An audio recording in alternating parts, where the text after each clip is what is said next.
How to fix Facebook Messenger message requests not showing. Hi guys, first thing open the settings and then go to the apps. When you open the apps manager on this page, you will find all the apps that you have on your phone.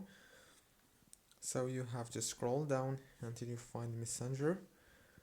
Click on it, click on permissions.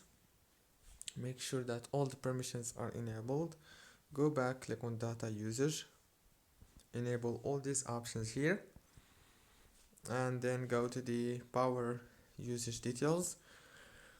Make sure to enable the power consumption alert and click down here on force stop.